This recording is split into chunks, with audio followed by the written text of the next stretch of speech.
খরগোশ তার ঘরে ঘুমাচ্ছিল আর এই ডাকাত তার উপরে টাওয়ার নির্মাণ করার কাজ পায়। मेरा एरिया है और एरिया में कोई তুমি কি পাগল হইলে না মাথা খারাপ? তারপর খরগোশ ডাকাতকে চলে যেতে বলে। ডাকাত রেগে খরগোশের গর্তে কনক্রিট ঢেলে দেয়। बवाल चीज है बे। আর তখনই বদমাইশ খরগোশ ডাকাতকে বোম উপহার দেয়। এবার খরগোশ ডাকাতকে মারার হুমকি দেয়,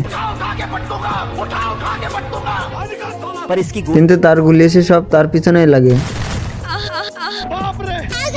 তখনই ডাকাত তার কর্মচারীকে গর্তে লাভিয়ে দেয়, কিন্তু দুষ্টু খরগোশ তো তাকে পিটিয়ে উপরে পাঠিয়ে দেয়। তো ডাকাত এবার নিজে গর্তে ঢুকে যায়, আর তখনই খরগোশ গর্তে বোম ঢেলে ভর্তি করে দেয়।